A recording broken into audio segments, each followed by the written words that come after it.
Listen to me now, and believe me later.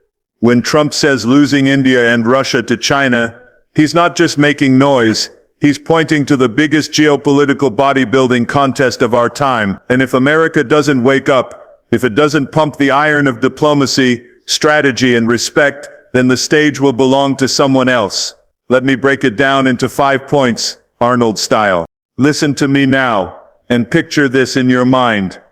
You walk into the gym, and there's a guy standing in front of the mirror, flexing like he's the king of the world. His arms are big, his chest is wide, and he shouts at everybody that he's the strongest. But the truth is, nobody respects him, because he never trained with discipline, he never helped anyone, and he always tried to push people around. That's exactly what happens in geopolitics. When America thinks it can bully nations like India and Russia into submission. Respect, my friends, is stronger than raw power. And Trump, for all his style of talking, knows this deep down. He sees that America is losing India and Russia, not because it lacks weapons or money, but because it fails to give respect where respect is due. India is not a small player anymore. It is a nation of over 1 billion people, a young workforce, a powerhouse of technology, and a civilization with thousands of years of history. You cannot just treat India like a pawn on a chessboard and expect it to follow orders. India wants partnership, not patronage. When America acts like a bully, India looks elsewhere, and China is waiting with a smile, offering trade, investment, infrastructure. It's like in the gym, if your trainer keeps shouting and disrespecting you, you will walk out and find another coach who builds you up instead of tearing you down. The same goes for Russia. For decades, America treated Russia like the villain, like the enemy, who should always be isolated, punished, pushed into the corner. But when you push someone into the corner, what happens? They come out fighting, or they find new friends. Russia found China. It's simple psychology, my friends.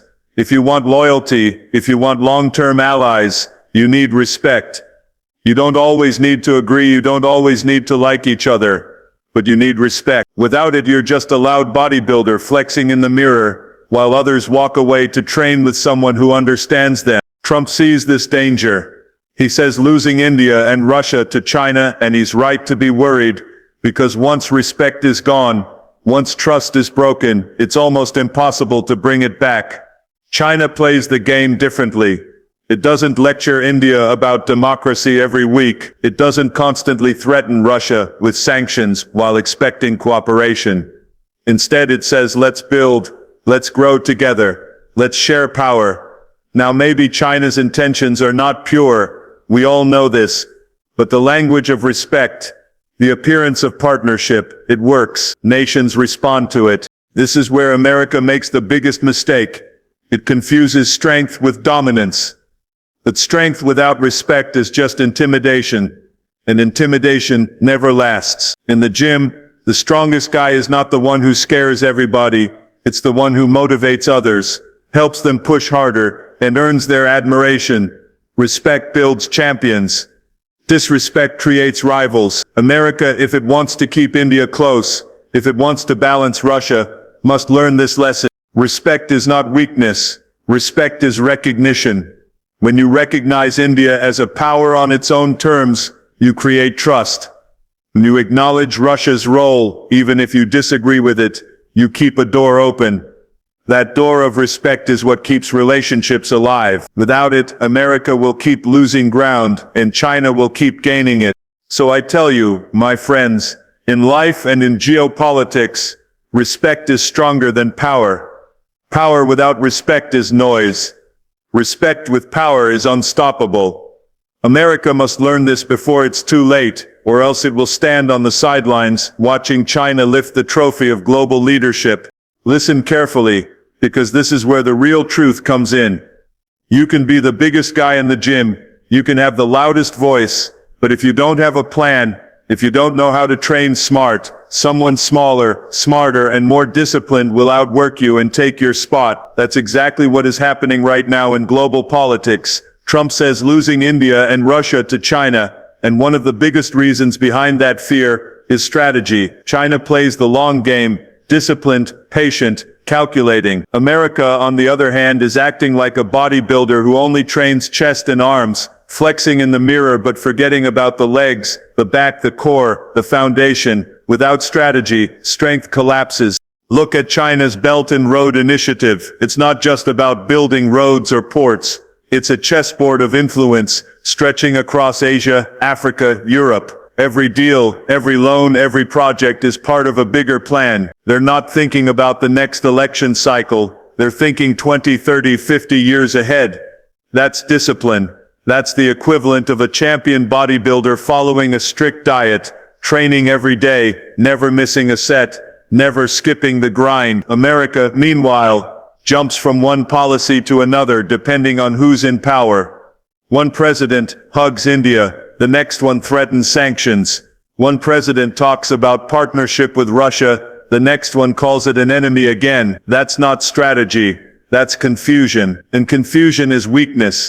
India sees this. Russia sees this.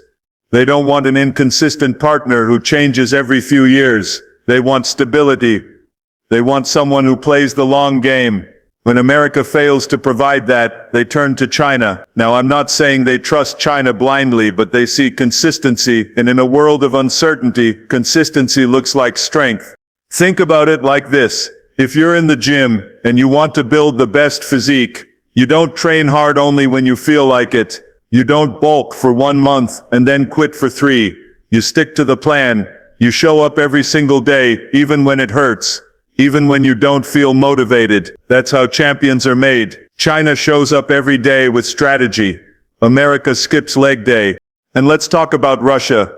For years, America's strategy has been sanctions, pressure, isolation. But is that really a strategy? No, it's just a reaction. It's like a lazy bodybuilder saying, I'll just take shortcuts, I'll just use supplements, I won't train properly. That never works in the long run. Russia doesn't bow down to pressure. Instead, it adapts. It pivots toward China, toward Asia, toward new markets. America thinks it's punishing Russia, but in reality it's pushing it straight into China's arms. That's not strategy, that's self-destruction. Now look at India. America wants India on its side, but it often acts like India is a junior partner. That's a mistake. India doesn't want to be treated like an assistant. It wants respect as an equal. China understands this, so it offers India deals, even if the two are rivals at times, but America keeps thinking in old terms, like it's the Cold War all over again. Strategy is about adaptation, about knowing the opponent, about building alliances smartly. Without that, America keeps losing points, and China keeps gaining ground. So the lesson here is clear. Strategy beats strength. Always. You can have the biggest economy, the strongest military, the loudest speeches. But if you don't know how to use them, if you don't have the discipline to stick to the long-term plan, you will lose. America must learn to play the long game. It must train every day, stay consistent, and respect the foundation. Otherwise it will watch as China, disciplined and strategic, takes the crown of global leadership. Let me tell you something very simple but very powerful. The body is one machine.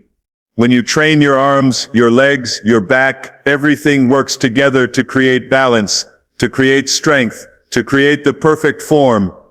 If one part of the body is weak, the whole machine suffers. The same rule applies to geopolitics. Unity builds empires, and division destroys them.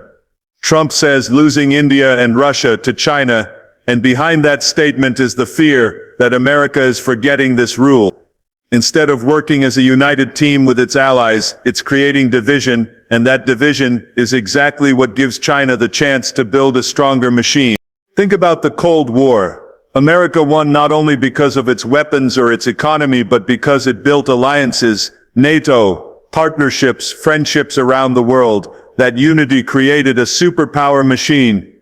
Now compare that to what's happening today. Instead of strengthening unity, America is creating cracks. It pushes Russia away with constant hostility. It makes India feel like a junior partner, and it ignores other allies when they ask for respect. That's like a bodybuilder who trains only the upper body and ignores the legs. At first he looks strong, but everyone knows he is unstable, fragile, and sooner or later he will collapse. China understands the importance of unity. Look at BRICS. Look at the Shanghai Cooperation Organization. Look at the partnerships it builds through trade, technology, and infrastructure. These are not just random deals. They are designed to create a sense of shared purpose, a united machine that can stand against America. India may not fully trust China. Russia may not fully trust China either, but they see value in being part of something bigger.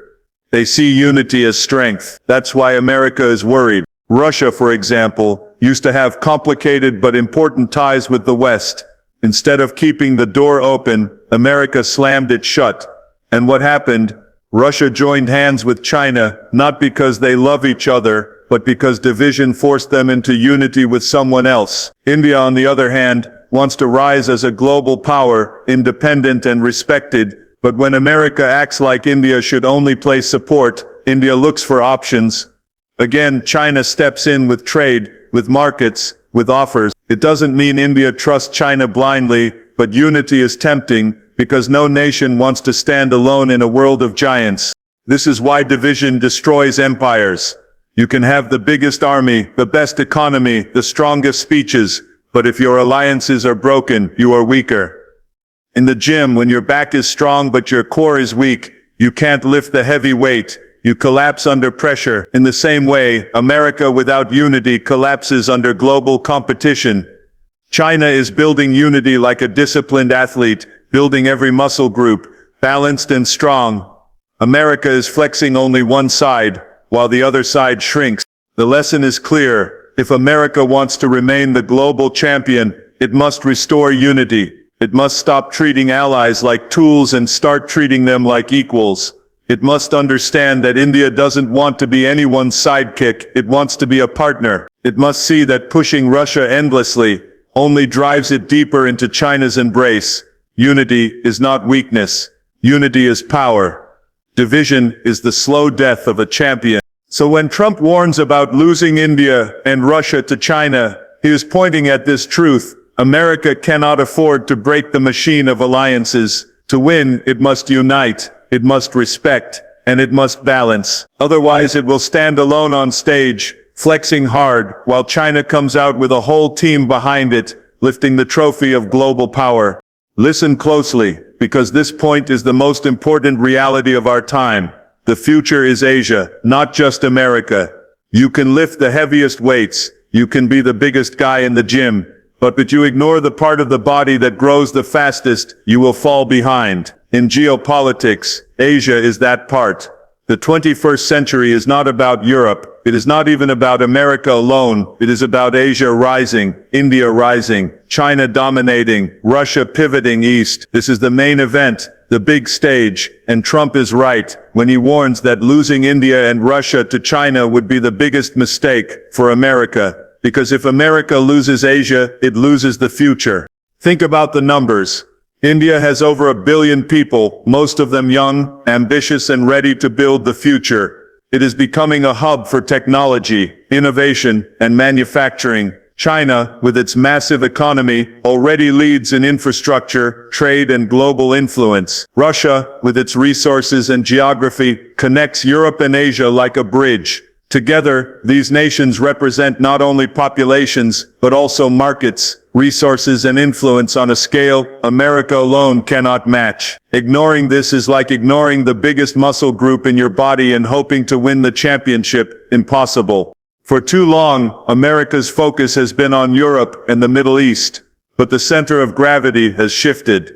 The money, the growth, the energy, it is all in Asia now. And what is China doing? It's locking in trade agreements, building roads, ports, pipelines, and digital networks that connect it to dozens of countries. That's long-term thinking. That's someone training every single day for the big competition. Meanwhile, America spends energy fighting smaller battles, getting distracted, and underestimating the main event. That's like a bodybuilder wasting time with small curls while his opponent is squatting heavy and building the foundation. India is a key part of this future. No matter how much America talks about democracy or freedom, it cannot deny that India is the rising power that will shape the global stage. If America embraces India with real respect and partnership, It can still balance China. But if it pushes India away even slightly, India will keep doors open with China and Russia, and that tilt, even if temporary, will be a game changer. Russia is another key. By pushing it away with endless sanctions and hostility, America drives it eastward, into China's camp, strengthening China's machine. That is like handing your rival the perfect training partner while you stand alone. Trump knows this. He says losing India and Russia to China, because deep down he understands that Asia is not just another theater of politics, it is the heart of the 21st century. Whoever dominates Asia dominates the world. America cannot afford to treat Asia as an afterthought. It must be the focus, the priority, the main lift of the day. If America continues to think the world revolves only around Washington or Europe, it will wake up to find that the real competition has already been won by China in Asia. So the message is clear. The future is Asia. This is where the growth is. This is where the youth is. This is where the energy is. America has two choices: adapt and engage, or ignore and decline. In the gym, if you don't train the main muscle groups, your body becomes weak and unbalanced. In global politics, if you don't focus on Asia, your influence collapses. The champions of the future will not be decided in Washington or Brussels alone. They will be decided in Delhi, Beijing, and Moscow. And if America doesn't show up for the main event, China will walk away with the trophy. Listen to me carefully, because this is the final and most brutal truth. Adapt or become obsolete. In the gym, if you keep repeating the same routine year after year, your muscles stop growing. You plateau, you stagnate, and sooner or later, someone younger, smarter, and hungrier walks in and outperforms you. The same law applies in geopolitics. Nations that fail to adapt get left behind. Trump says losing India and Russia to China, and that warning is all about adaptation. America is still trying to play the old Cold War game, while China is already inventing a new one. If America refuses to evolve, it will become like the old man in the gym, bragging about his past trophies while others are lifting the heavy weights right in front of him. Look at how China adapts. It doesn't just build tanks or ships. It builds technology, infrastructure, digital networks, trade routes. It studies where the world is going, artificial intelligence, green energy, rare earth minerals, and it invests aggressively. That's adaptation. It doesn't cling to the past. It evolves into the future. Meanwhile, America keeps repeating old patterns. More sanctions here, more military bases there, more Cold War language about democracy versus authoritarianism. But the world has changed. Nations like India don't want to be told what to do. They want respect, investment, and genuine partnership. Nations like Russia don't want to be treated like enemies forever. They want recognition even if they clash with the West. America, if it cannot adapt, will lose both. Think about India. For decades, America treated it as secondary, as if it were just a regional power. But now India is rising, shaping global conversations, becoming a leader in technology, space, defense, and economy. If America adapts, it can create a partnership of equals with India, balancing China and creating a stronger future. If it doesn't, if it keeps treating India like a junior partner, then India will play its own game, sometimes with America, sometimes with Russia, sometimes even with China. That's adaptation from India's side. America has to match it. Now think about Russia. The old strategy of isolating and punishing has failed. Decades of sanctions didn't make Russia collapse. Instead, it forced Russia to find alternatives, to build resilience, and to join hands with China. That's adaptation. America, on the other hand, stuck to the same plan, hoping for different results, and that is the definition of stagnation. If you train the same way every day and expect new growth, you're fooling yourself. In life, in fitness, and in politics, change is the key to survival. Adaptation is not weakness, it's strength. It means recognizing that the game has changed and adjusting your moves to stay in the fight. America must adapt its diplomacy to respect multipolarity, where more than one center of power exists. It must adapt its economy to new industries and technologies, not just rely on the old playbook. It must adapt its foreign policy to build trust instead of fear. If it does, it can still lead. If it doesn't, China will keep gaining, Russia will keep pivoting east, and India will keep carving its independent path. The lesson is simple. In the gym, the ones who grow are the ones who change their routine, who challenge their limits, who keep evolving. In geopolitics, the champions are the nations that adapt to new realities. America must decide, will it be the champion that evolves, or the relic that talks about past glory while others dominate the stage? So when Trump says losing India and Russia to China, he is sending a warning. Adapt, change, evolve, or watch China lift the trophy of global power. The future doesn't wait for those who stand still. The future belongs to those who move forward. Hasta la vista, baby, because in this game, like in bodybuilding, survival belongs to the adaptable.